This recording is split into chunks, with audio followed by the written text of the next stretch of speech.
This is the Yankee and Canuck podcast, Star Wars Day special. And today we're going to be talking about Adventures of the Starkiller as taken from the Journal of the Whills, Saga 1, The Star Wars, aka Star Wars, aka A New Hope, aka Star Wars Episode 4, A New Hope. They just couldn't make up their mind. No, they really couldn't. They kept changing it as it went on. But yeah, no, we're talking about the inaugural film that started it all, Star Wars. So, Oh yeah. yeah, very influential film, obviously. As a matter of fact, it's one of those things where if you saw it when you were a kid, it either captured you, made you fall in love with films of this caliber or films in general, or maybe you saw it later in life and you're like, oh, this is a pretty good film, or maybe this is pretty all right. So as a matter of fact, every story has a beginning. So as far as us, we're big Star Wars fans. So I'll pose a question to you, Mr. Canuck. How did you get into Star Wars? Man, I got into Star Wars as a kid, like most of us. I don't specifically remember when, but I saw the original trilogy as a young kid. But I was a big PC gamer throughout the 90s, and there was a lot of good Star Wars games released. That definitely catapulted my interest. A lot of good LucasArts games. Dark Forces in 95, the follow-up was in 97, Jedi Outcast in 02, Jedi Academy in 03, which was also the same year of Knights of the Old Republic, one of my personal favorites. And that had a follow-up, KOTOR 2. So it was a great time for Star Wars games and gaming in general. And like I said, I was a fan of the films already, but, this really made Star Wars more enthralling, essentially. Yeah, no, fair enough. I got into the video games a lot later. When I first got into Star Wars, actually it was the Ewok movies that got me into Star Wars. So I got into Caravan of Courage, I got into Battle of Endor, which I think was my first one. And that was a cool movie because that was like a dark fantasy movie, and there was a lot of death, mayhem, destruction. And so it was pretty adult for a kid's film, and I saw it on the Disney Channel. Later on, just looking through my house, I saw the VHS cover for Return of the Jedi. I was like, what's this? And I was just like, this looks kind of cool. And I think it was in the back of the thing, I saw a picture of Wicket, the Ewok, and I was like, hey, I thought this was another Ewok movie, so I put it in. Obviously, I got something way better than an Ewok movie, and it was just so awesome from beginning to end. And then I realized a little bit later, like, oh, this is part of a trilogy. There are two more of these. So with my dad, we went to a store and we got Empire Strikes Back, and I saw that. And then finally I saw New Hope. So my first experience with the movies is watching it backwards, which is incredibly unusual. But even though I saw it backwards, it still didn't take away my love for these films. Like, I still understood perfectly what was happening, and that's really a testament to how good the storytelling is in these original three movies. Now, did you watch the prequels backwards too? Episode 3, Episode 2, Episode 1? Unfortunately, I saw those in chronological order, and obviously we're going to get into those eventually, and the sequels.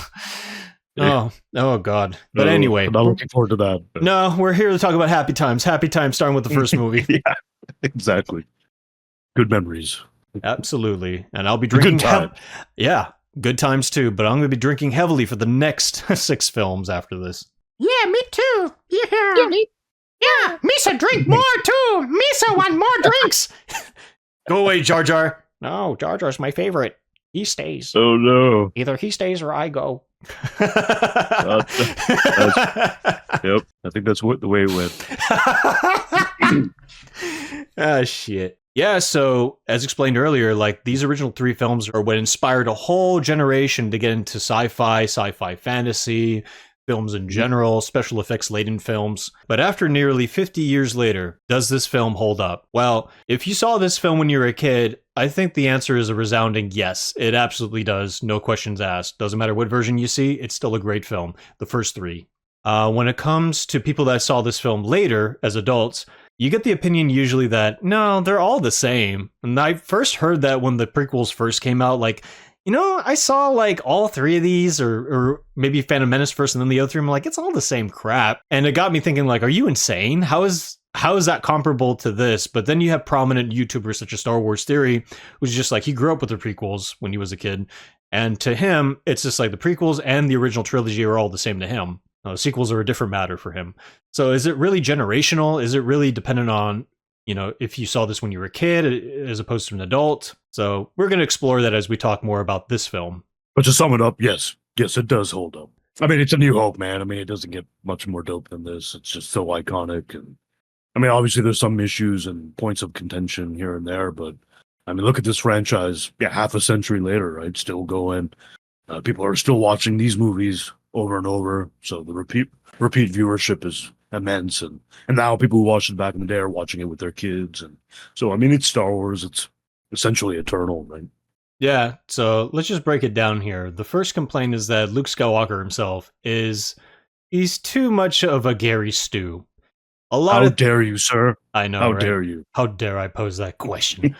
Well, because, like, he's the archetypal hero, right? He is the guy you start with. He's the guy who's just forced into the situation, ends up a hero of the rebellion.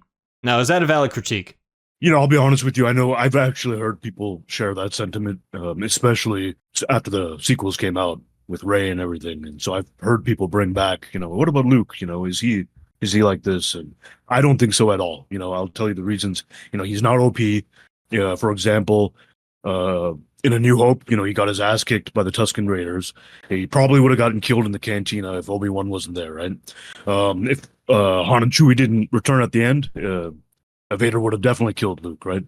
So in Empire, of course, he gets his ass kicked by Vader, gets his hand chopped off. You know why? Well, he went to go save his friends instead of continuing his training on Dagobah like he should have. He didn't just learn to use the Force and then go ham and with all these techniques and abilities. You see him struggle to pull the lightsaber out of the snow, right, with the on Hoth in the beginning of Empire. So it's not instant. He's got to focus, and it's really only until Jedi that you see his skills greatly increase. And by then he's had all this training with Yoda, with Obi-Wan, and I'm pretty sure he tapped into the dark side as well, right, to defeat Vader. So you can see that anger right there, and then he brings himself back into balance. So Yeah. and so I've heard all these arguments recently, and then also the flying. Was he a pilot? He had pilot flying experience on Tatooine. It says so in the film. Cantina scene. He also says he could fly it. And I'm not such I a think it was bad a pilot T-16. myself. Yeah. Exactly. Yeah. Yeah. So he was flying that T-16 Skyhopper and shooting womp rats and whatever. So I think I don't see the argument that he's a Mary Sue or Gary Sue or whatever it's called. Gary Stew, I think, yeah. But it's just like, yeah, no, I agree with all that. I mean, yeah, for the broad overview of the series, you see that transformation. You see him struggling to make it all the way to being a Jedi Knight. So when it comes to this film, his character arc, yeah, I mean, it's still tightly contained, as you mentioned. It's just like, it's already established he's a pilot. It's already established that he wants to leave. It's already established that his father was a pilot and was a Jedi Knight. I mean, in this film, Vader was not his father yet. They still haven't figured that out yet. So in the context of this film, he has that lineage of fighters and rebellious fighters.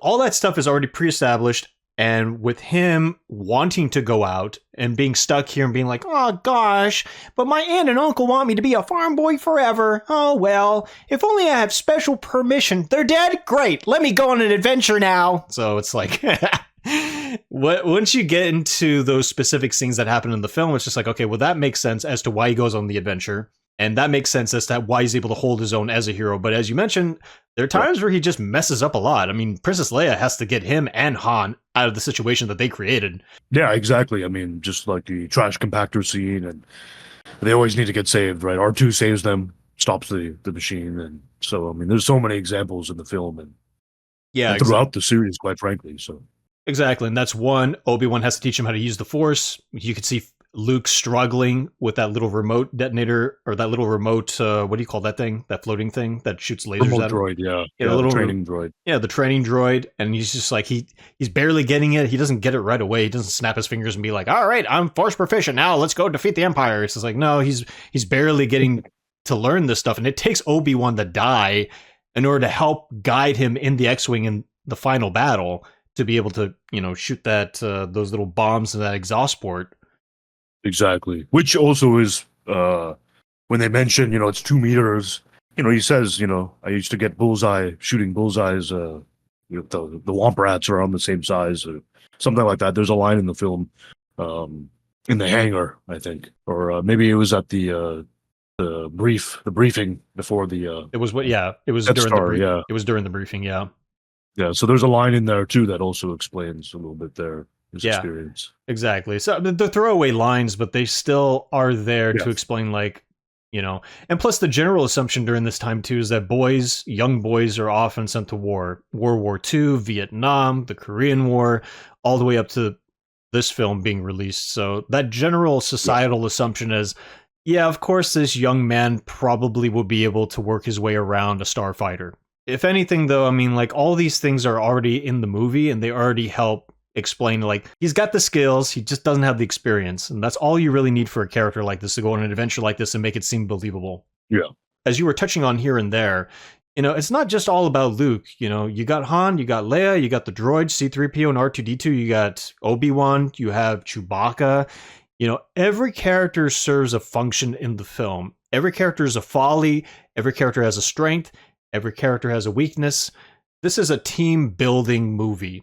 This is a film that needs all this ensemble cast to work together to achieve their goal at the end. And without that camaraderie, without all these characters butting heads and coming out with strategies to get out of the situation they're in, I don't think this film would be all that fun. It's because I definitely agree. Yeah, I mean, that's the real formula for Star Wars. That feeling of like you have like this like little commando unit that just doesn't know what they're doing half of the time, but they have their expertise to push through. It makes everyone who watches this film believe like, I could do that. I have a certain set of skills that I could probably get out of this situation this way or this situation that way. I won't be able to do that, but I would have a buddy of mine be able to help me out of this. You know, it's like people can feel like I could do anything when they watch this film, you know, and that's the real special magic to this film in particular. Exactly. I mean, it shows the struggles, good and evil and all that. It has the characters, you know, what's the motivations for them, their journeys, even at an individual level, and then how they work together, like you said, and as a team effort. And so all that contributes to the, you know, to the film's plot and themes and everything. So it's executed very well. Yeah, and they do a lot of things that are very unique too in regards to the narrative as well. Because like one thing that really stands out to me watching this film, I never really thought about it when I first saw the film, but every time I rewatch it, I start realizing it more and more, is the character of Princess Leia, where a character like this, you know, would be criticized probably by some people. Oh, she's supposed to be this way, she's supposed to be that way, you know, she's too take charge, she's too much this, too much that. But when you watch this film, it's just like her role is 100% appropriate. Sure, she's a damsel in distress, but that's because she gets cornered by the big ass Star Destroyer. And she's just like, I have to surrender. I have no other choice. But she gets the plans to R2, and R2 takes it upon himself to go on Tatooine by himself with 3PO. And meanwhile, Leia's just like, I don't have the plans. What are you going to do? You're going to choke me? Go ahead and choke me. You ain't got nothing on me. So she's still standoffish. She still talks back to Vader, even after she gets tortured on the Death Star and has her planet blown up in front of her. You know, and at the end of the day, even with all these major events and all these things that are happening to her, she's still an incredibly strong-willed character. And while she's being rescued, and you got Han and Luke being like, all right, we're going to get you out. How are you going to get out? There's only one exit. Yeah, we didn't figure this out all the way, actually. And that's when Leia has to be like, this is some rescue, gets a blaster and destroys that grate to the sewer. And he's like, what the hell are you doing? Totally improvises, yeah. Like, this is incredible. Like, a character like this wouldn't have existed probably without that character. I definitely agree with you on that. You know, she just has that unwavering focus and determination, which is what makes her a great leader and the leader of the rebellion, and so just a great, you know, symbol for the rebellion and for hope and to combat the forces of evil. Yeah, and she keeps the boys at bay. Yeah, and she keeps the boys at bay too. Just be like, listen, boys, I know you guys are used to being the hero in your story, but let me step in. I got a couple of things I could show you guys. So exactly. Yeah, I mean, like, that kind of stuff just makes the film even richer. And also, not to mention the droids, my favorite characters in the film, R2 and C-3PO. What makes those characters great is not only do you start with them, but they're always bickering, they're always fighting. They have an important mission to get to, at least R2 does, and 3PO is just, like, kicking him and just, like, I don't know what him. fighting... It's more C-3PO being a bully. Yeah, yeah, but bullying R2. Yeah, he is. But you know what? R2's not telling him all his plans either. So R2's kind of an asshole. True. Let's just be honest. I guess, yeah. I mean, just like and plus he's just like, oh yeah, get this little thing off me when he's sold to Luke Skywalker. Oh, get this thing off me and I'll show you the message. Oops, what message? And then later on he just escapes. I'm like, come on, man. Yeah. Especially after Luke says in his presence, "Oh, I wonder if he's talking about old Ben."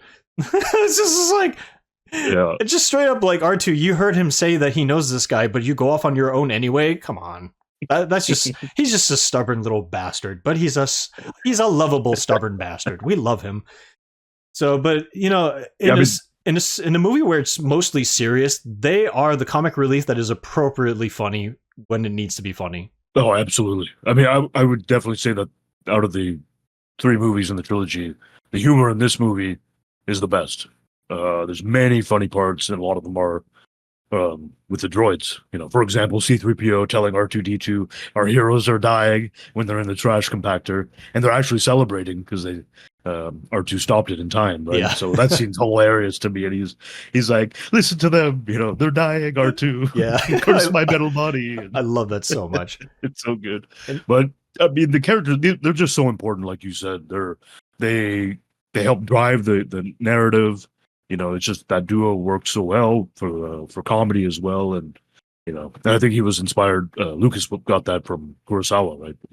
Hidden Fortress, I believe. Right? He did. The very idea of starting with the quote unquote lowliest characters, and also he was told by his friends, "Why are you starting with the droids? They're not really the main characters. Why don't you start with Luke?" And Lucas thought about it, but then after a while, he's just like, "I'm gonna have to trust my gut on this. I want to start with the droids. I love the droids. They're cute and funny." And a lot of that was because like he did THX years prior, which was a bomb, wasted a lot of money. But then he followed it up with American Graffiti, which was obviously a success. Yeah, of course. But with THX in particular being a big bomb, the robots in it, he says, are cold and sterile, and there's not a lot of life to them.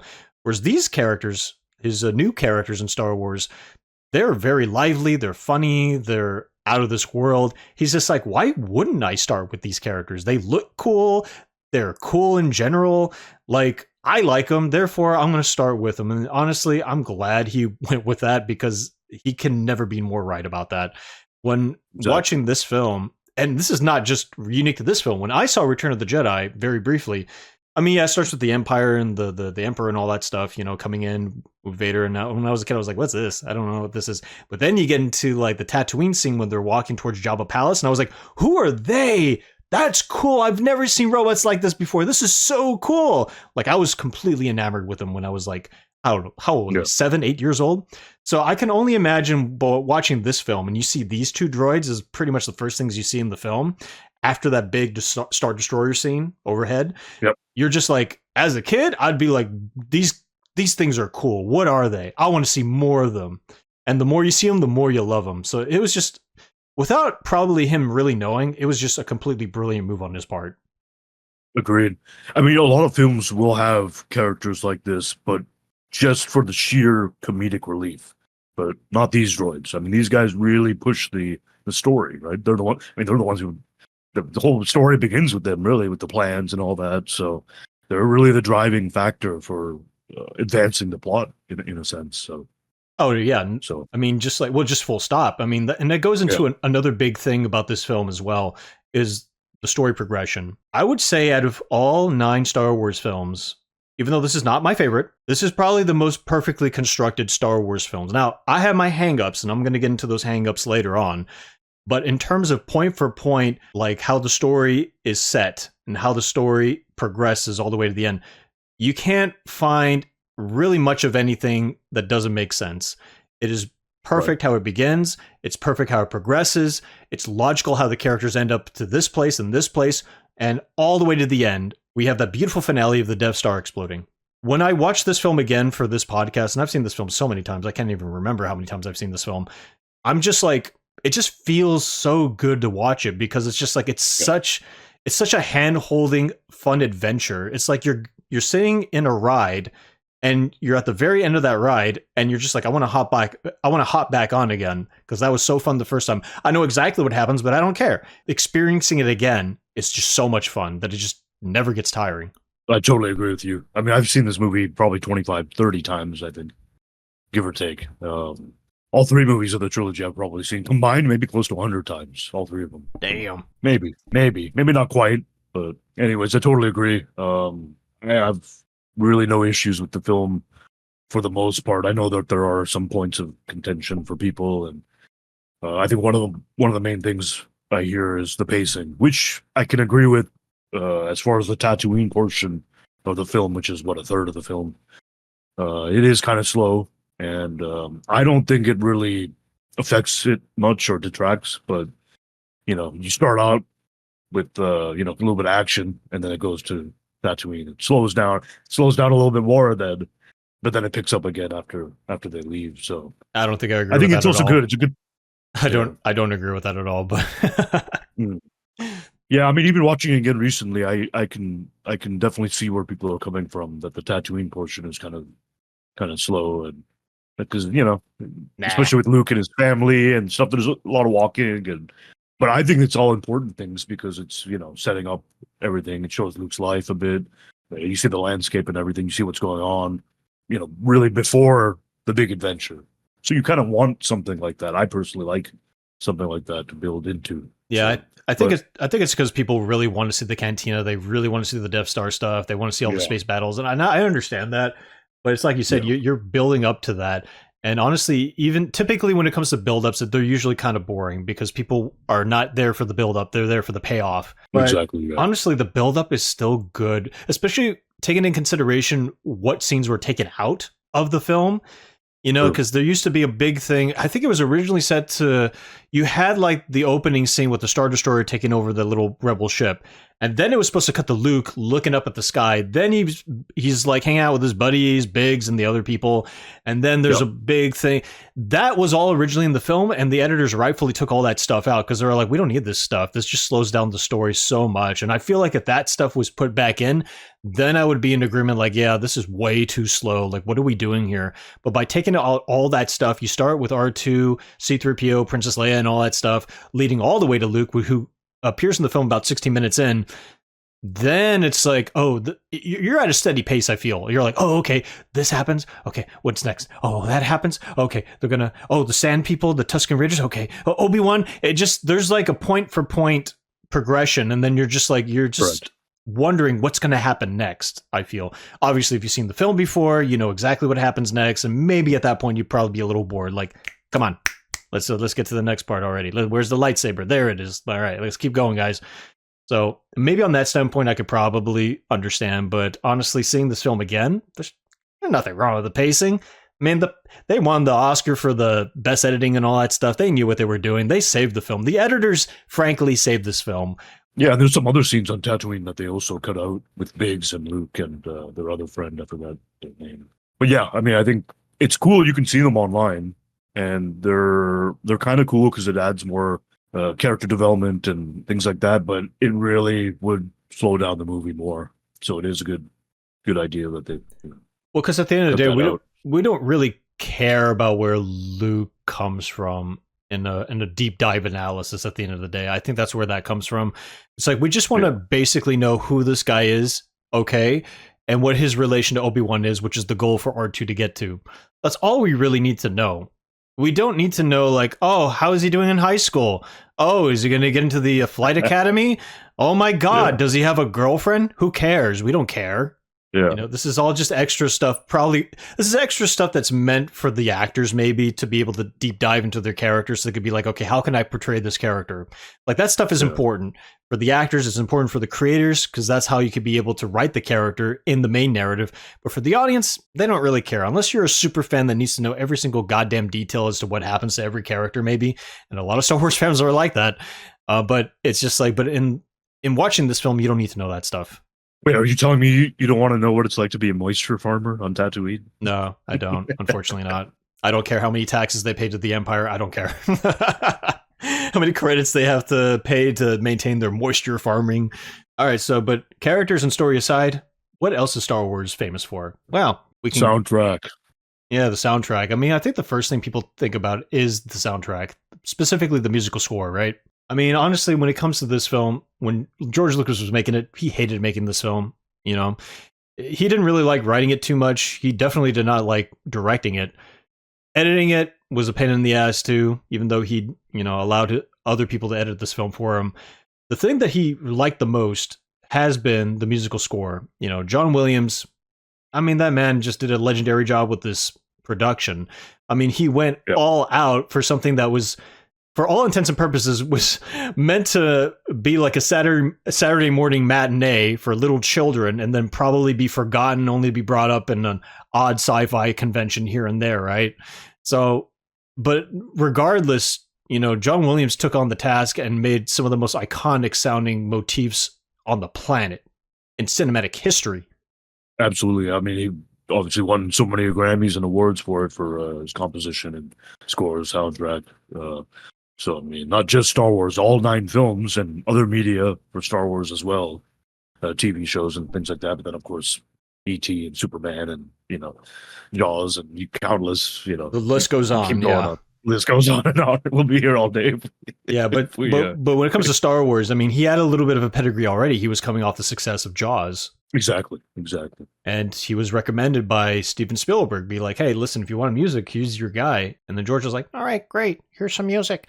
And I think George gave John Williams a couple pieces of music. And John Williams at first was just like, I don't need this stuff. George, let me do my thing. And then you tell me what you think of it. Yeah, there's a film called King's Road that I think there's the opening thing for that film, and George Lucas gave John Williams I want you to use this for I want you to use this for the intro. It'd be awesome. And when you listen to that, a composition and the main Star Wars themes, there are very distinct similarities. And also Gustav Holst's The Planet, specifically the Mars movement, that influenced the Imperial March. So George Lucas was given John Williams these pieces of music, and whether he wanted to or not, they made their way in the film in some form or fashion. So, yeah. But regardless how much Lucas pushed Williams and how much Williams came up with his own compositions, it created an all-around iconic soundtrack that undeniably is probably one of the very best things about this series. And it's definitely one of many things that stands out, right? I mean, when people hear the Imperial March or some of the music, they automatically will associate it with Star Wars naturally, and same thing goes with Superman and whatnot and everything else. So yeah, I mean, exactly. But music is one component. Another thing that people don't talk about too much, except for nerds like us, is the sound design. Also, Ben Burtt did a beautiful job with the so-called organic soundtrack, which Lucas commissioned him to do. He did not want this film, in terms of the sound effects, to sound like typical sci-fi movie sound effects. He's like, no, go out and make up some new stuff. I want to hear stuff I've never heard of before, which is an extremely tall order, even back then, never mind now. But, Ben Burtt was just like, all right, he's been making sounds, for a long time at that point, just finding little things. And if he hears something, he has to go out, get his recorder and record that thing. He's just that kind of a person. Yeah. He's just a specialized person for that specialized field. You know what I mean? And that's an incredibly rare thing, honestly, because usually for something like this, you just get a sound guy, be like, you want some sounds? I'll just get some sounds from a library and we'll call it a day. This dude just has a very specific, meticulous library of everything he's heard, because he's just interested in sounds and he's interested in manipulation of sound. And that's why you get the TIE fighters sound the way they do, why the blasters sound the way they do, why R2 sounds the way he does. Lightsabers, Chewbacca, Vader, Chewbacca, yeah. Oh my God, you can keep going. That list goes on as well. Yeah, it really, exactly. So, I mean, that it's just, honestly, and we'll get into the wrap up, but it's just so beautiful. How many things worked in favor of this film to make it the way it was. But of course, the last thing, other than that, is the visual effects, ILM. I mean, George Lucas needed to create a whole company in order to do the special effects for this thing. I think originally he wanted to hire the special effects guy for 2001 Space Odyssey, but that dude was just like, nah, I don't want to do it.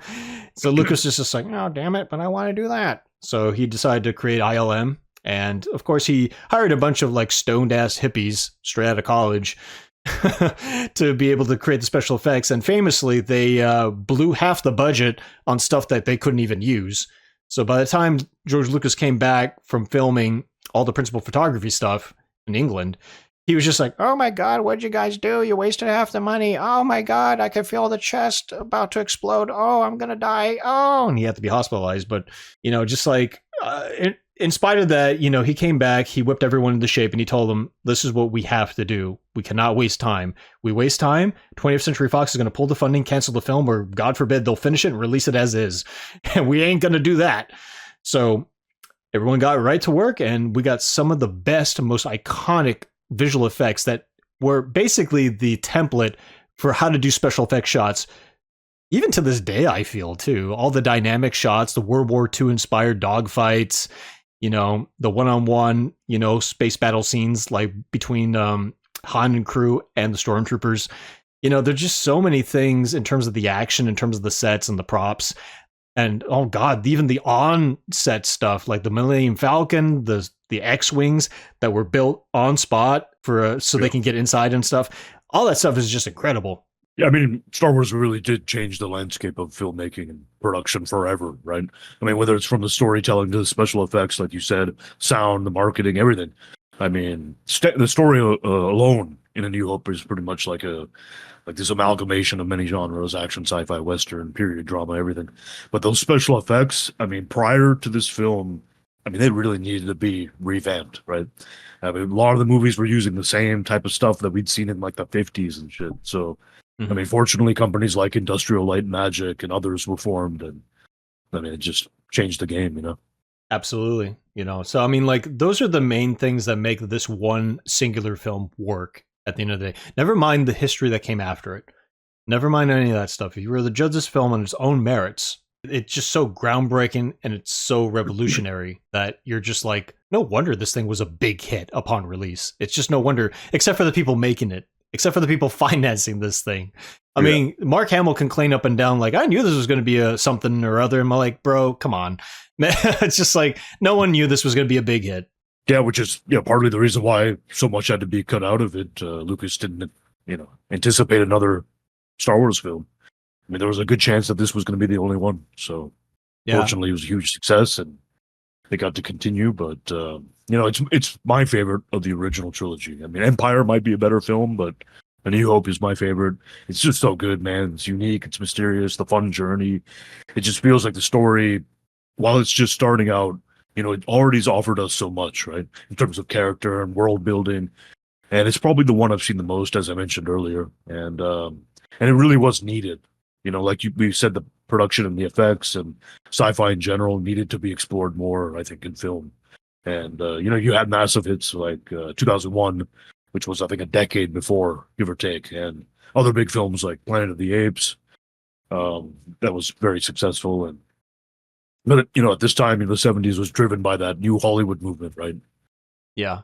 And so, I think these films before that were making, under 10 million, with the exceptions of 2001 and Planet of the Apes, as I mentioned. So, this movie really helped, change the landscape.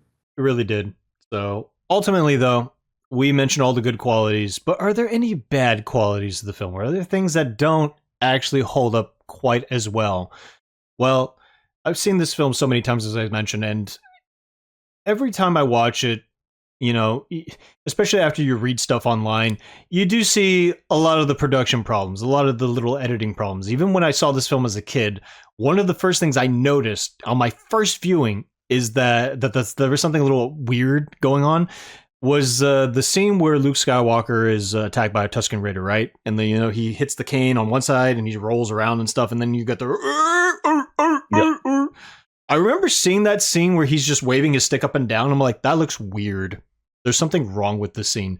And it wasn't until years later it was explained by one of the editors, like, yeah, we decided to do this thing where we took the footage and we rewind it and fast forward it, so it make him look like he's going up and down, even though he didn't do that on set. I was like, that's why that scene looks weird. Okay. Yeah. So, and also the famous scene where the stormtroopers come in and they see R2 and C-3PO in the closet. One of the stormtroopers hits his head against the door. Oh, that's right. Yes. Yeah. Another oopsie. Yeah. And of course, there's another stormtrooper that hits his head when Luke and Leia uses the grapple hook and to go across. Oh, really? I didn't know that. Now I got to watch for that. Yeah. They kept that in there. You could you see it, and they decided to leave it in there. I mean, like, because obviously wearing these costumes, they couldn't see anything. I mean, it's even a joke in the film where Luke Skywalker's just like, I can't see anything in this helmet right before they get to Princess Leia. So it's just like, yeah, so that was a problem. So, and another thing too, like an editing mistake. And obviously when it comes to making this film, everyone was scrabbling. So I don't want to put down anyone making this film. They were doing the very best they could with what they had. So on film, when you're filming something, you're obviously going to pay attention to certain things, but not necessarily everything. So things in the background, like that stormtrooper thing and all that, that's going to be like an oversight. You're just going to forget about that. You got to shoot it and you got to move on. So another scene too is just like when the droids are up for sale and R4, the red droid, gets his little motivator blown off, and then C-3PO's like, oh, you should have R2. After he points out R2, you look at R2 and he quickly looks at the audience again. He turns his head towards us. Who's right next to him? R4, the one who just got his motivator blown off. They literally you reused the same scene. Scene, yeah, but it's just one of those things where, like, if you're watching the film, you're not going to notice really. Another thing too, famously said by Mark Hamill in a talk show, like after the trash compactor scene, you know, because Luke was pulled underwater by the, what was that thing called, the Dai Noga or whatever, the little creature thing. Yeah, the creature in there. Yeah, so his hair was a little bit wet, and then after that it's dry afterwards. So during the scene where he's doing that thing where he just got out, Mark Hamill was just like, hey, I just got out from the trash compactor scene. You know, should my hair still be wet and matted and stuff like that? And then Harrison Ford just like, listen, kid, if people are looking at your hair and not the film, we're in big trouble. So it's just like, so Ford understood. That's right a pretty away. good Harrison Ford. Was it? Oh, Hamill's got a better one, but. Oh yeah, for sure. Yeah. But if anything, it's just like, yeah, I mean, people making this thing, it's like, listen, there are going to be mistakes, especially in this film. However, if people are just focusing on the insignificant stuff, not the focal point stuff, then the film fails. The reason why we don't notice this until after the film is done is because the film is so much fun. It's so awesome, so amazing. Even after multiple views, you're not going to notice this stuff anyway because you're just so enamored by what you're watching. So it's just one of those things where you're just like, oh, okay, they got lucky. They got lucky. Oh, there's definitely some luck involved there. Absolutely. But little mistakes like that aside, though, I mean, my only real hangups upon rewatching this thing are, you know, the story stuff. There are still some story elements where I'm just like, I don't know. This doesn't quite make as much sense to me. So the first being... Yeah, I think that's fair. That's definitely fair. I mean, and obviously there's some, you know, questionable dialogue, which we expect. We've come to, you know, we're used to that with George Lucas, so... Yeah, questionable dialogue. I'm willing to forgive the dialogue because of the fact it's supposed to be this goofy, campy adventure. You know what I mean? It's not too on the nose oftentimes, you know, except for the classic lines like, I have a bad feeling about this. That's very on the nose, but it's charming and it's endearing and we kind of get away with it. And plus, it's Harrison Ford saying it often. So you're just like, Harrison Ford sells the character so well, you don't frankly care what if he says stuff like that. You know what I mean? And there's also a lot of really good lines in it too, like often attributed to Obi-Wan Kenobi. He's got some bangers, some little bits of wisdom here and there too that really work when you listen to him. Like, who's more foolish, the fool or the fool who follows him? But when it comes to the story-related stuff, like specific plot-related stuff, the one thing that I don't quite get upon rewatching this is in the very beginning when R2 and 3PO are in the pod and it's shot out, it's jettisoned out. And one of the commanders in the Star Destroyer is just like, hey, that thing has just been, there's no life forms. Let's do nothing about it. It must have malfunctioned or something. And you're just like, you know, wouldn't you shoot it anyway just to be on the safe side? I don't know. That doesn't quite make sense to me. Like, you want to be you've been following the ship for God knows how long. You got it. Wouldn't anything coming out of that ship be automatically incredibly suspicious?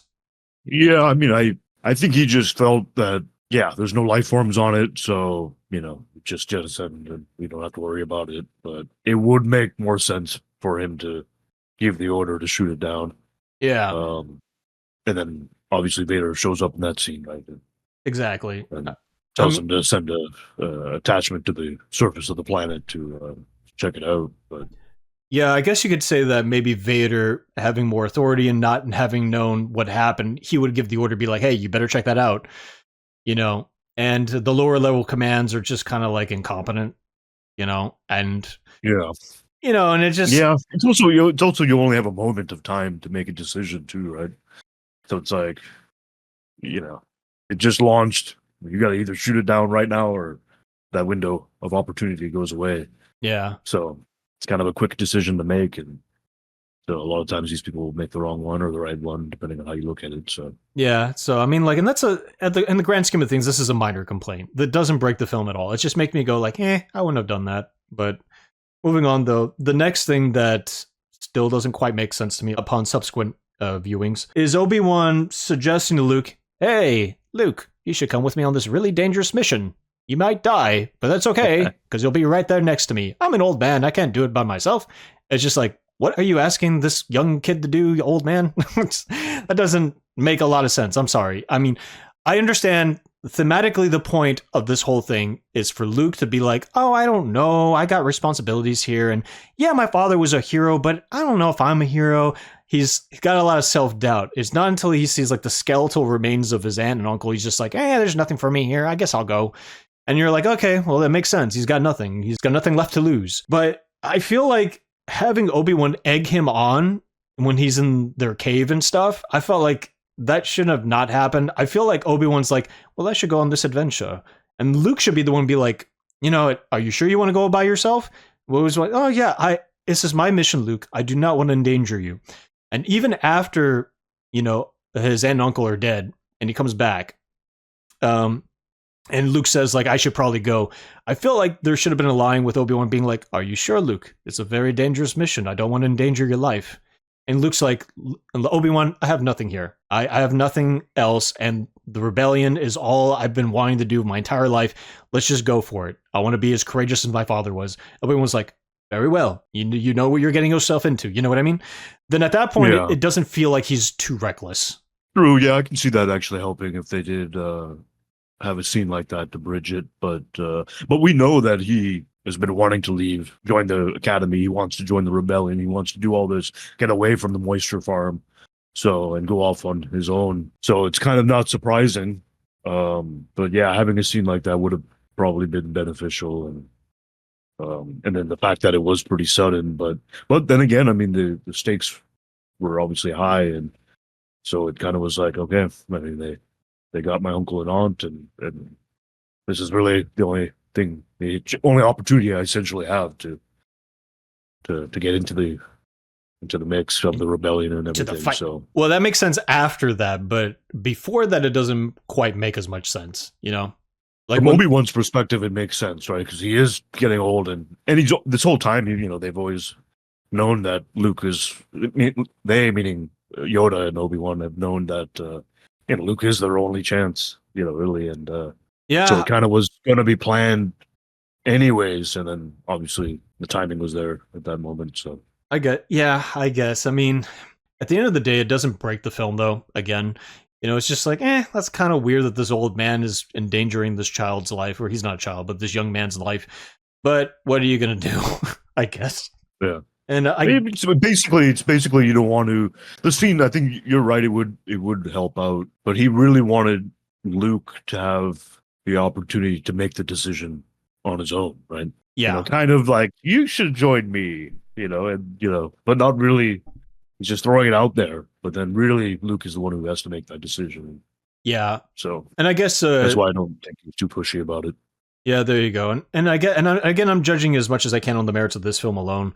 But if you were to incorporate other media after this film, you could say that Obi-Wan learned this sort of trick from Qui-Gon, because Qui-Gon had dodgy morals as well as a Jedi. So Obi-Wan, as a Padawan at that point, probably was looking at this stuff. Maybe he questioned it. But then as he got older, he realized, like, sometimes you do what you got to do to get the job done. Yeah, I mean, that's true. And it definitely depends on the times, too. I mean, this is during the Galactic Empire as opposed to when the Republic was still in charge, in Episode 1. Yeah. So different times. I mean, obviously some of these Jedi say and do things that are, questionable, at least with regards to their code. And of course, you see that with Luke as well. I mean, look at Return of the Jedi. He force chokes two of Jabba's guards, right? And yeah, Gamorrean. What are they called? The pig guards. Gamorrean, I think. Yeah, so Gamorreans. Correct. Yeah, and there's a few other times as well that it's like, and yeah. Well, but I think it's acceptable for Luke, and we'll get to those. We'll get to those scenes too when we talk about those films. But Luke, I feel like, has more of an acceptable arc to be able to play around with the morality of whether or not he should do this or that. And because as a viewer, you're like, is he going to turn to the dark side like his father, or is he going to remain the light side? Whereas Obi-Wan, you firmly could tell he is a light side user. So he's got that archetype just stuck in him. You know what I mean? Yeah. So for him to deviate from that just makes it like, what are you doing? You know what I mean? It's like all of a sudden Han Solo's like a wise old sage giving him wise old sage advice, you know, and he's not as reckless as he should be, even though he's supposed to be reckless. You know, it's just he gets out of that character archetype and it just feels a little off. But again, it's fine at the end of the day. The next thing too is like the deal that Han and Obi-Wan make with each other. Like we'll give you X amount of credits to go on your ship and X amount of credits when we reach our destination Alderaan. And I felt like that scene was just like, you know, upon rewatching it again many times, it's just like, hey, listen, how do you know this old man has the money he has? I know they sell the speeder for the down payment, basically, but how do you know he's going to get the rest of the funds later? Let me think about that for a moment. And on top of that, too, why not Obi-Wan just use a mind force thing on Han? You know, if he's so desperate to get a ship, I mean, why barter at that point if you're willing to do it on the stormtroopers? I know the stormtroopers are evil, and Han has dodgy morals at best, but for all intents and purposes, hive of scum and villainy, he could also be a villain. Yeah, I don't think it was necessary because, I mean, Han Solo had already agreed. It was just really coming down to the amount. Of course, he wanted more up front, so they just said, no, we'll give you more in the back end, essentially. And he was like, okay, it's more. So I don't think it was, one, necessary to do that. Two, I don't think Obi-Wan would do that. You know, use a Jedi mind control for that purpose, you know, for manipulating them for that reason. I think it would work. It definitely would be effective, but and he definitely could on Han Solo. Although Han Solo, you know, would be probably more of a challenge than a stormtrooper, of course. But you know, he definitely would be able to. So I mean, perhaps. I just feel like because later on in the film when they're on the Death Star, like when Luke is like, "Oh, the princess is here," and Han's like, "Ah, who cares?" And then Luke is just like, "She's rich," and then you don't question that she's a princess, therefore she should be rich, right? There should be a lot of wealth behind her, and that's why he goes and does all that whole thing. And you see him load those crates into his Falcon, you know, of all the wealth that he had afterwards. So that's not in question. But when this old dusty old man and this little boy with his two robots comes in and be like, "Hey, we're gonna give you a lot of money, but only after we get there," that sounds like a con to me.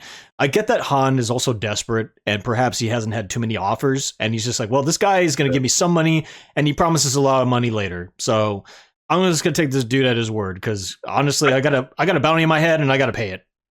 that's true. Yeah, there's a desperation factor there on Han Solo's his way of thinking of it, and then I think obviously Obi-Wan knows he can deliver. Because he's going to Alderaan, so he knows he can get the money. Yeah, I guess what I'm just waiting on is just maybe a little bit of an extra push from Han, you know, be like, "Hey, listen, pal, I've had all these different dealings all this time. How do I know you're not gonna stiff me?" And Obi-Wan's like, "I'm a man of my word. I have this much, and we will sell the speeder, give you this much. And I am also a very well connected man on the planet we're going to, Alderaan, whatever the fuck, you know." Yeah. He can lead without giving away the game as to why. I understand that he didn't want to give Han too much information because they're on a secret mission. But if you were to suggest, like, listen, I know a guy who knows a guy, don't worry. You know, we know such and such, and we can get you taken care of. I feel like it needed that little bit of a push. Yeah, again, as I just mentioned, it could compromise the mission because you gave away too much information.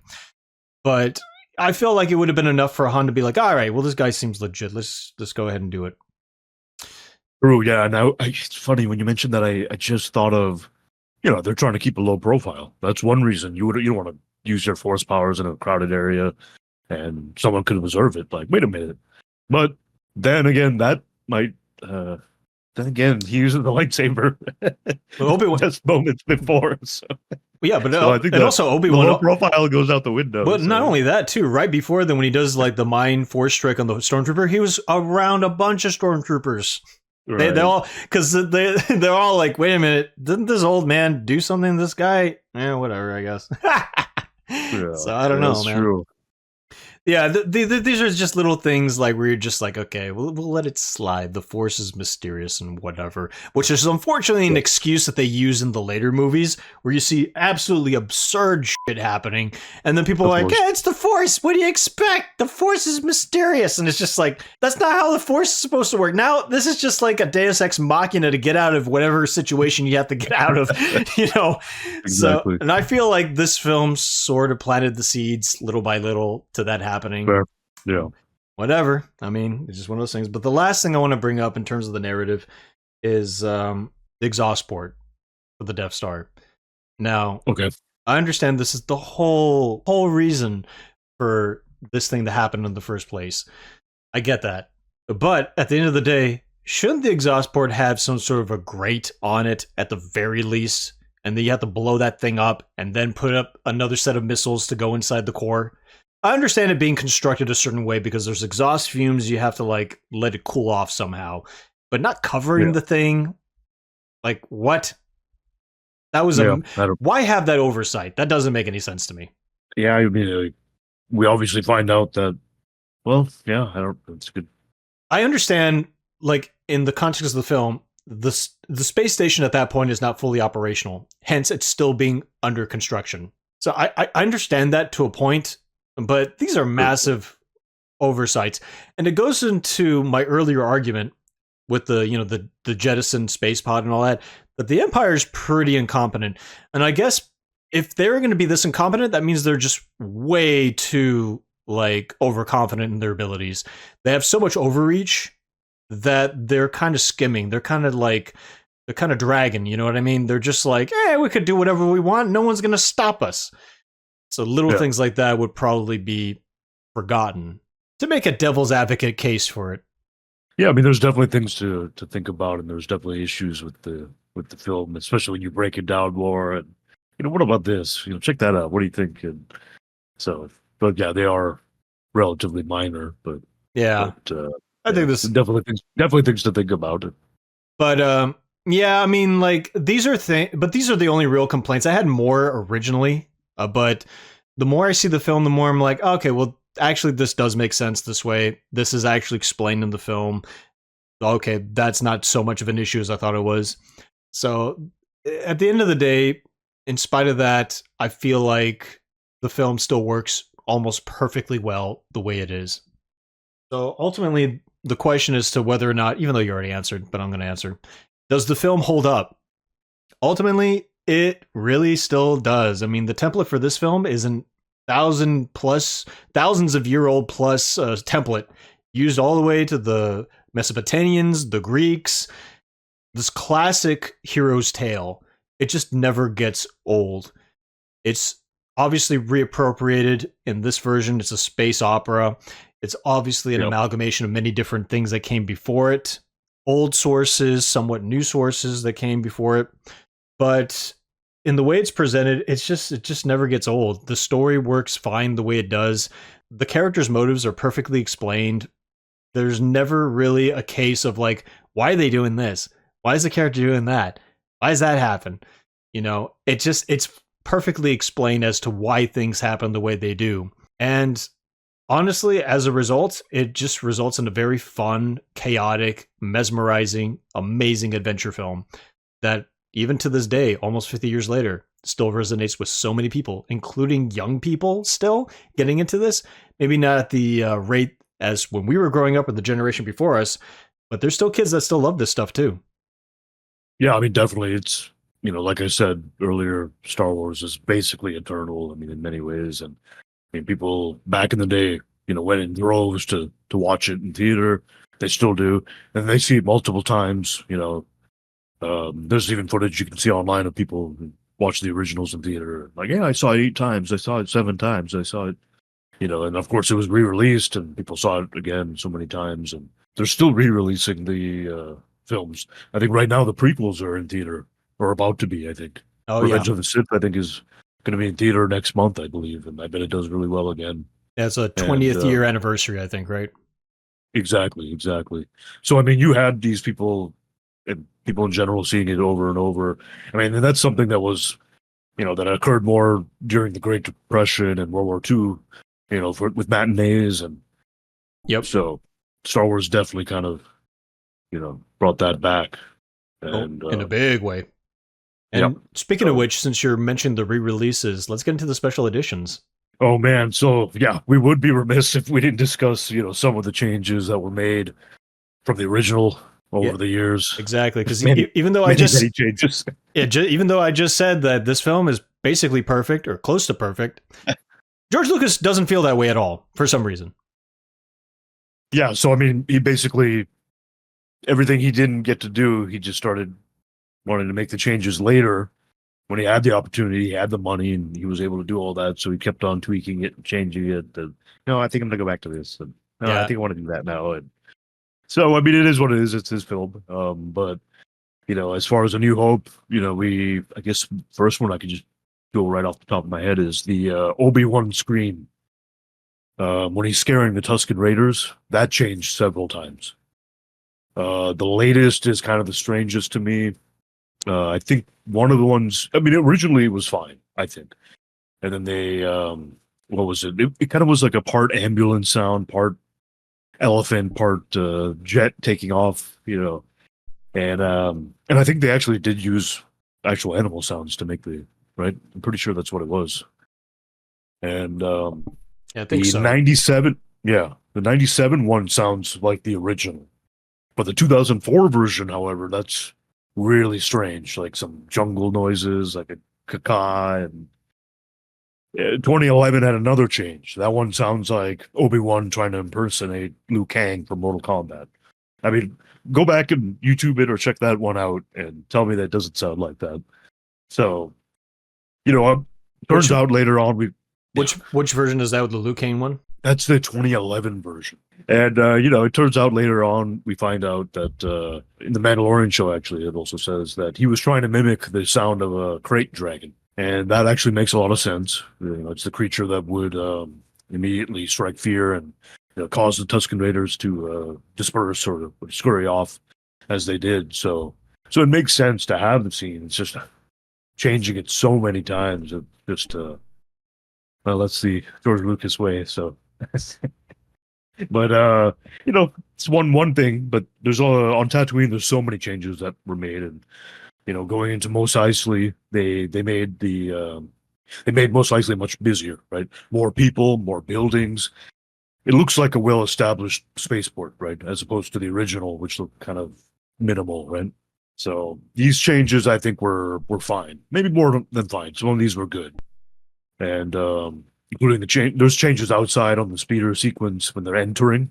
Obi-Wan and Luke are entering Mos Eisley, and then changes, of course, in the cantina with notably the who shot first scene. So very controversial and discussed, so many times. So there was that one scene.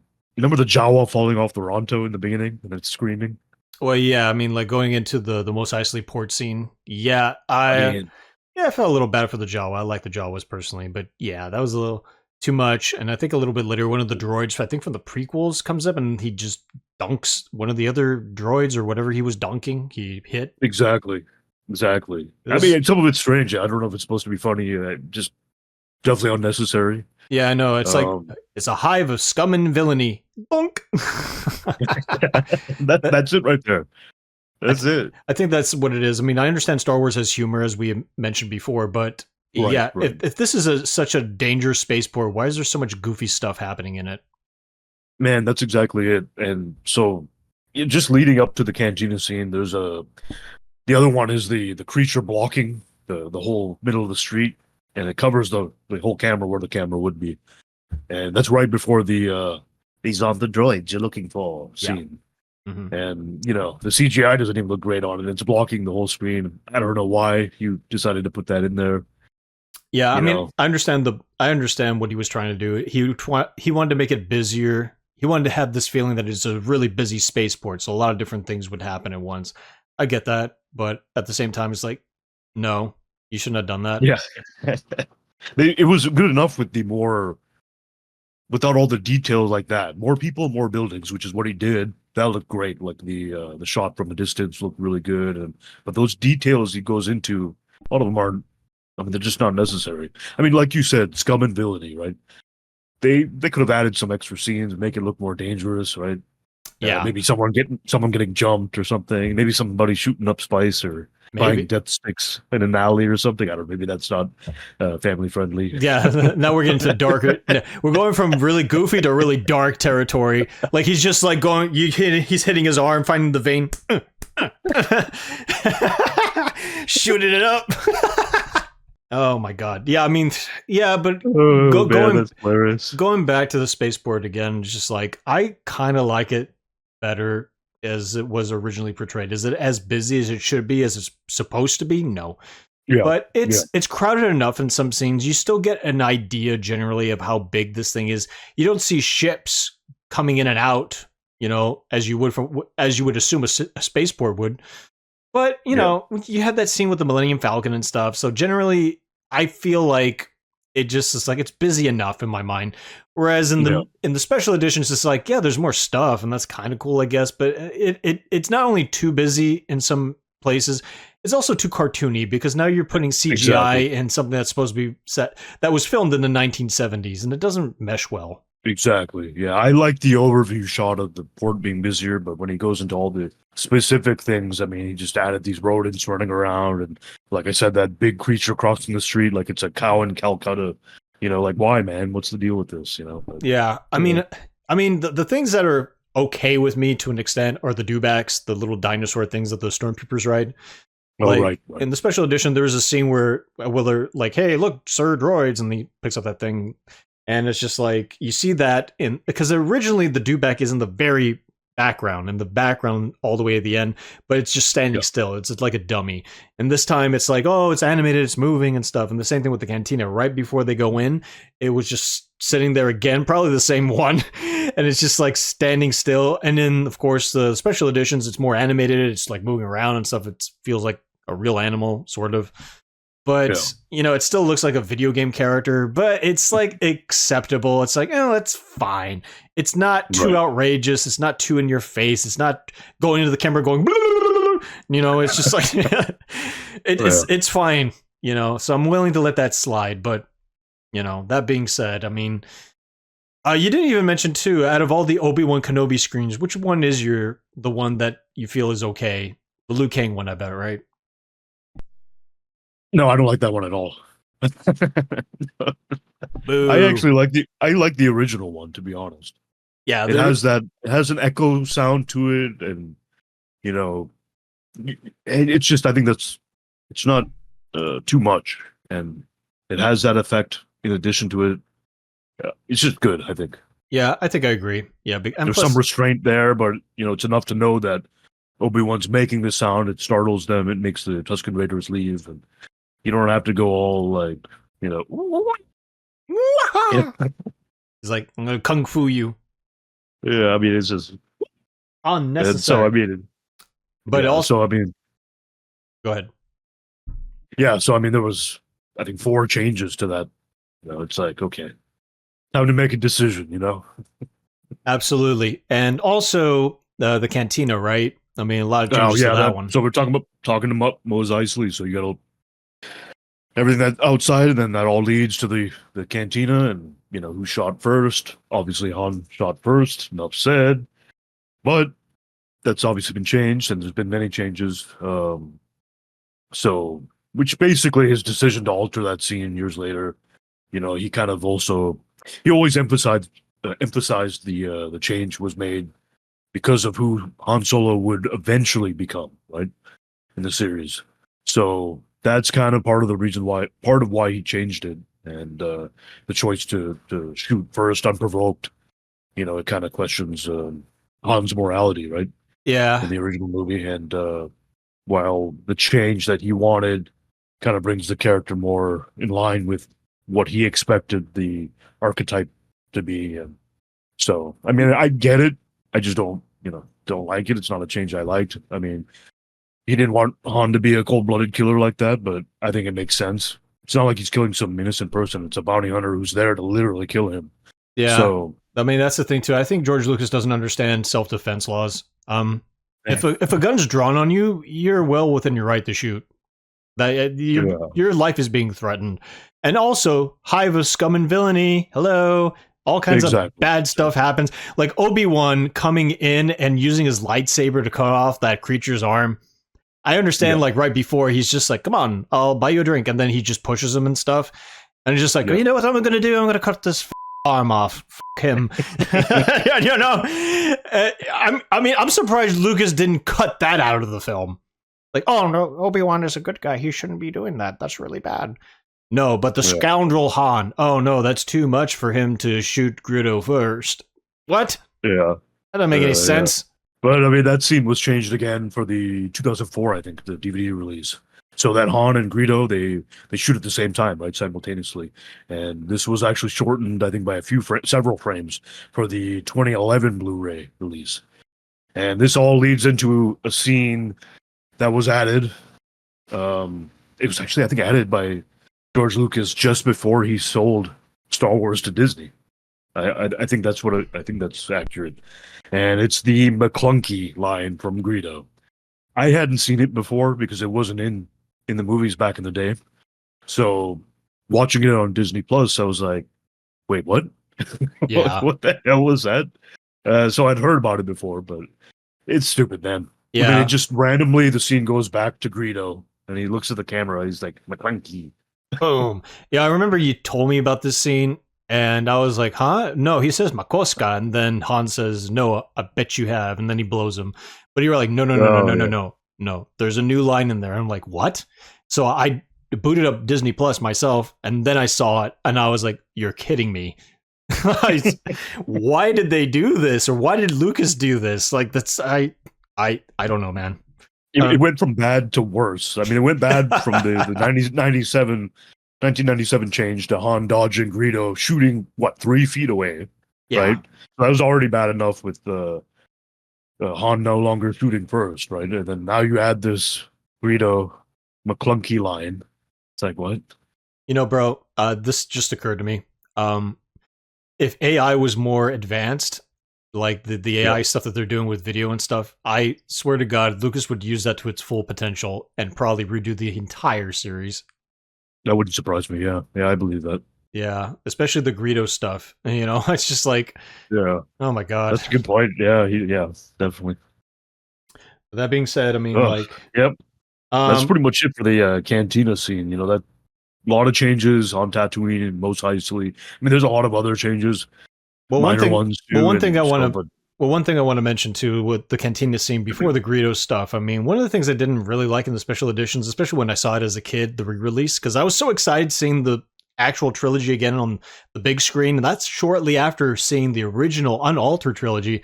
I was like, oh my God, they're bringing it back. And when I saw that, immediately I was like, why did they change the Cantina scene?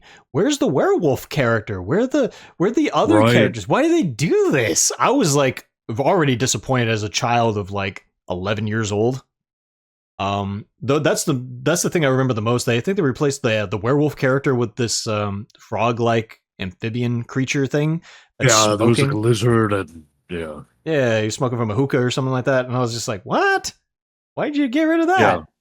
The other one is an elephant type thing, not Max Rebo. Yeah, not Max Rebo, but yeah. Another one that, I don't know. I mean, and it's funny too because I have no idea. I know. Rick Baker worked on a lot of that stuff in those scenes. Yeah, exactly. So. The funny thing about that too is that when you look at a lot of the creatures, they look like Halloween characters. Like there's a devil character and the aforementioned werewolf character and stuff. And apparently all that stuff was already in his warehouse and they just needed creatures and they all happen to be horror themed stuff. Like the band that plays in the Cantina, they're obviously aliens, but they're meant to be creepy aliens, you know, for a cheesy sci-fi film. So they were just like, you could use all this stuff. It's whatever. You need stuff. I got stuff. And he was hoping to retain the copyrights to that stuff. But obviously Luke was just like, it's mine now. So, So Rick Baker was just like, oh, that's a bummer. Yeah. The mask, I think the devil creature in the Cantina, right? That was just, I think, a mask that Rick Baker had laying around. Yeah. Well, I think with the devil, I don't know if that was a mask, but it was just more like the little horns and stuff. Originally, I think. Yeah, but like Yeah, but it's funny. All that stuff is Halloween stuff, and that's all in the cantina. So they're essentially just horror characters and chilling in a cantina. Yeah, And I which is think, cool. I mean, I enjoy it. yeah, it's really cool. And I think at some point too, there was a praying mantis, like a giant literal praying mantis, which I don't think is in the final film. At least if it is, I can't see it. I don't think it's there anymore, man. Yeah, but it's definitely in the behind the scenes. Like when I saw it, I was just like, oh my God, I'm so glad that they did not put this in the film. That's too much. Like I mean, having things that are based off insects and things that are based off animals, that's fine. A literal insect, a literal praying mantis, no. That's just stupid. Yeah. But you know, Lucas was also very, very disappointed by the cantina scene because he had like this big vision for it and he couldn't fully realize it. So leading to him constantly re-altering the trilogy, of course. Yeah. But after that, I totally forgot actually. In the after the cantina scene, the addition was Jabba the Hutt. So in the original script for Star Wars, there was a scene with Han and Jabba, right, at the docking bay. Yeah, and that was filmed by a Scottish actor, Declan Mulholland, I think was his name, and he was the stand-in for Jabba, and so Lucas was going to, post production replace Mulholland and use a stop motion character or something. And but of course, because of money and time and whatnot, so I think they cut that scene out entirely. But you can see the scene online; it's available. And of course, George Lucas reinserted that in the '97 special edition. CGI Jabba replacing Mulholland, and so this was kind of I think it was kind of an early example of a fully CGI character with lines. And this is two years before the Phantom Menace. Yep. So 2 years before people like Jar Jar Binks and things like that. Well, it was 97 and 99, correct? Yeah, 2 years. Of course. And really, it was just testing to see if it can be done and done convincingly, leading to Jar Jar and all these other CGI characters they would later implement in the later series. So so it was just testing grounds, and it's a really bad test too, because I remember seeing that as a kid, and Return of the Jedi is my personal favorite. And to see Jabba done so dirty in this scene, I was like, that looks, not only does he look ugly, but he looks tiny. Am I wrong? Does he look tiny in that scene? Yeah, he's definitely doesn't look right. But there's so many problems with it. I mean, there's obviously they ran into the issue with the when Harrison Ford's walking and Jabba's tail, where his tail would be, right? Yeah. So they had to do a workaround with that, and they digitally moved him. So it appears that he steps on Jabba's tail, and there's a reaction accordingly. And which is just was really bad, man. Yeah, and everybody. I think that was one of those things that everybody disliked. It wasn't like 50-50 or anything. Everyone was like, "This." But also, but not just that too. Narratively, the scene just doesn't work. You already have Greedo coming in, telling him the terms of what Jabba is looking for him and all that stuff. Why do you need Jabba coming back to reiterate those terms?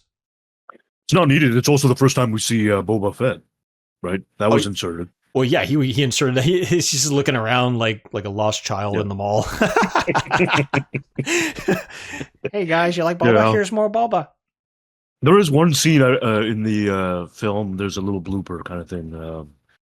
When you see Chewbacca holding the gun, he's several feet behind Han because Han's talking to Jabba, and so there's mercenaries all around, and Chewie's just watching Han's back, and you see it turns one shot, he's behind Han by the Millennium Falcon, but the next scene for a second it shows Chewbacca back over where the door is, and then he's back again in the next scene. So there's a little error right there. Yeah, I did notice that. So, but it's gonna happen. Yeah. It's one I never noticed that error before, but this time I did notice it. But yeah, so the Jabba was another special edition change. Special edition changes brought to you by George Lucas. Exactly. And honestly, that scene just suffers from a multitude of reasons as we just described, but also mostly because they did not know what Jabba was supposed to look like, not until the third film. So so because of that's why everything is just off about that scene in terms of the size, in terms of presentation, in terms of just like how Han treats Jabba.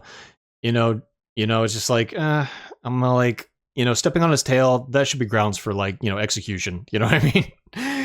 But he just lets it slide. And even though she's like, you owe me lots of money. Oh, you step on my tail. That's fine. On my boy. We go back a long ways. Don't worry. I'm not going to mount you on my wall like a decoration later. Trust me, I'm good on my word. Yeah. But that was just like, and I think like ultimately that scene may have been the thing that most people who've seen this film like for the first time, like on the big screen, or have seen the film before and seen this, they were like, uh-oh, if this is what was signed off on, how are the prequels going to end up? I think this was the first inkling of people being like, I'm not sure about this. But and lastly, a scene that was taken out originally but reinserted was something with Biggs, right? Giving Luke a pep talk before they go to the Battle of Yavin. Yeah, that scene, I enjoy that scene. That's good that they incorporated that deleted scene. Basically, it's right before the Death Star run, and Luke runs into or reunites with his childhood friend Biggs from Tatooine. Biggs Darklighter, I think. And so that was good. Pretty cool scene. It kind of shows how far Luke and his friend have come, all the way from Tatooine to attacking the Death Star in the Rebel Alliance, and them, dreaming of being a fighter pilot and then finally becoming one. And so it's a good scene, kind of, strengthens their friendship. And so a little bit more character development there. And so nicely done. I think that one was a good scene to add. It's not a major scene like some of the other changes we covered, but I think this is one of the ones that I think are good. One of the few in this film additions that I thought were actually pretty good. Yeah, I don't remember that scene. Yeah. I don't remember that scene too much. I've seen it definitely, but I don't remember it. So yeah, there is an extended version of that scene where another pilot shows up and is talking to them, and that pilot actually says that he knew Luke's father. And says something, I think, like he was a great pilot too, or something like that. Yeah. But that scene wasn't put in the movie. It was just the Biggs and Luke. I mean, yeah, definitely among the most controversial in the entire franchise you'll find in this film, I think. Empire had a lot of scenes altered by Lucas as well, but many of those were well received. I definitely liked several changes in Empire, but yeah, he was really wise to leave Empire mostly alone. Yeah, he changed quite a few things, and I'll definitely cover that. But he changed a lot of things for the better, and that's the film I think has the best alterations. This movie, not so much, but there's a few, like I said, that were good. But it's his movie, and so yeah. But without us, he would not be where he is today. Like, I understand artistic ownership of something. I get that, but at the end of the day, I mean, like, we are the ones that make it the franchise that is today. So Steven Spielberg, his buddy, I think he had a better attitude going into this, because for the 20th anniversary of E.T., he reinserted deleted scenes. He added CGI characters and things like that of E.T. and whatnot. He changed things like, the guns into walkie-talkies. So, but he was smart to say, like, hey, listen, here's a special edition.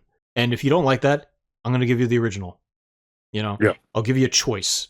Why Lucas does not want to do the same thing is beyond me, especially since this man back in the 80s was advocating against the colorization of black and white films, because he argued, I think, before Congress, like, listen, the way these films are originally presented are important for the sake of posterity, so they shouldn't be messed with. And then he would later mess with his own films. Like, it's years later, it's just like, the contradiction is just like, what are you doing? And when it came to the Library of Congress, they were trying to bring in copies of, Empire Strikes Back and Return of the Jedi. I think they already had A New Hope. I think it was one of the first films that they put in their library.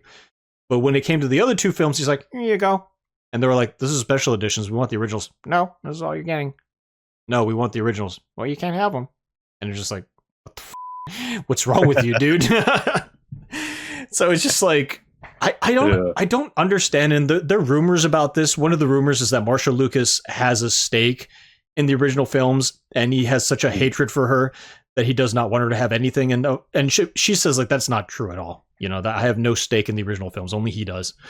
And now Disney. So there's no such deal between us. So I honestly don't know. I honestly don't know what is up with him doing all that stuff. Yeah. Hmm. Who knows? We've talked extensively about this film. So, Yep. at the end of the day, it's time for the rating. Why don't you go first? Yeah, you know what? I think I'm going to give this movie an 8.5 out of 10. You know, it's my favorite of the original trilogy. You know, it's just such a groundbreaking film, man. Just so iconic, you know, and really changed filmmaking, like I said earlier. And yeah, great film, 8.5. And for me, it's not my favorite film, as I mentioned earlier, but I do think it is probably the most perfect Star Wars film out of all the major releases, especially in the main series. So for that reason, I'd give it a 9 out of 10. I go as far to put it as a 9.5 out of 10 because of that reason. It's not perfect. Very few films, if any, are. But this is as close to cinematic perfection as you can get, especially if you know how this film was made. Like, all the hurdles they have to go through, all the different difficulties they have to face. This was a horror show to film. Yep. It was a miracle it came out the way it did, and it's a miracle it became a phenomenon the way it became. So when you consider all these things, this film is just nothing but legendary. Sure, Jaws started the modern blockbuster. This defined it. Yeah, that's a good way to put it. Well said. Well said, sir. Well, that'll cover our review for Star Wars: A New Hope. Hope you guys enjoyed. All right, guys, you'll be seeing us again for Empire Strikes Back. And may the Force be with you, always. And also with you. And you. Oh, you. And you. You get a force. You get a force. Everyone here gets a force. All right, guys, take care.